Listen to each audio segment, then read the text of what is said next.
तो बड़ी ईद में सबके घर में ऑलमोस्ट यही सीन चल रहा होता है कि अभी गोश्त को तो काफ़ी देर है, जल्दी जल्दी से मज़ेदार सी कलेजी बनाएं और सबको खिलाएं। तो परेशान होने की ज़रूरत नहीं है, क्योंकि आज आप लोगों से ऐसी रेसिपी शेयर करूंगी ना जिससे आप कलेजी बार बार बनाएंगे और बाज़ार से मंगवा कर बनाएंगे। तो इसके लिए ले लेनी है आप लोगों ने कलेजी। मैं मटन की इस्तेमाल कर रही हूँ, आप बीफ कलेजी का भी इस्तेमाल कर सकते हैं।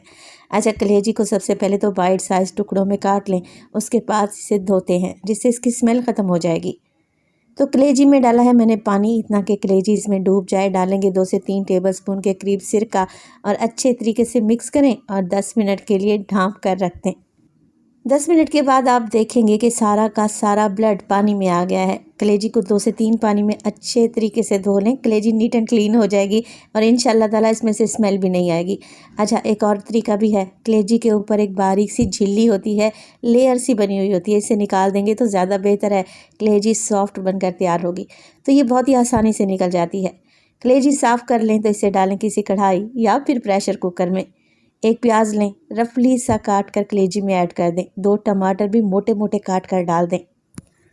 3 से 4 हरी मिर्चें लें, डंडी निकालें और साबित ही ऐड कर दें, या जितना तीखा आप खाते हैं उसी हिसाब से हरी मिर्चें डालें। चलें जी, अब इसमें डाल देती हूँ मैं पानी 1 गिलास के करीब। शामिल करेंगे इसमें मोटा कुटा हुआ ज़ीरा 1 टीस्पून। 1 टीस्पून ही डालूंगी मैं इसमें धनिया पाउडर। शामिल करेंगे हल्दी 1/4 टीस्पून और कश्मीरी लाल मिर्च का पाउडर 1 टीस्पून। अदरक लहसुन का पेस्ट भी डालेंगे 1 टेबलस्पून। बस जी, कुछ भी नहीं करना, सारी चीज़ों को अच्छी तरीके से मिक्स करें, नमक अभी शामिल नहीं करेंगे। कवर लगाएं और 20 मिनट के लिए पकने के लिए छोड़ दें। 20 मिनट के बाद जब आप कलेजी को चेक करेंगे ना, तो कलेजी भी अच्छे तरीके से गल चुकी होगी इंशाल्लाह, और प्याज टमाटर भी घुल गए होंगे। कलेजी को चेक कर लेते हैं, देखें गल गई ना अच्छे तरीके से। अब हमने कलेजी की भुनाई करनी है। उससे पहले मैं डालूंगी नमक, क्योंकि कलेजी गल चुकी है तो नमक इस स्टेज पर डलेगा। ऑयल डालूंगी मैं आधा कप के करीब, और बस अच्छे तरीके से कलेजी की भुनाई कर लेंगे, इतना कि ऑयल ऊपर आ जाए, अच्छा सा मसाला भुन जाए। तो मसाला कलेजी बना रहे हैं ग्रेवी में अच्छा टेस्ट लाने के लिए और जायकेदार बनाने के लिए आधा कप दही का इस्तेमाल करें। फेंट कर डालें और अच्छे तरीके से मिक्स कर लें। दही को भून लें। जैसे ही ऑयल ऊपर आने लगे, बारीक कटी हुई हरी मिर्चें डालें।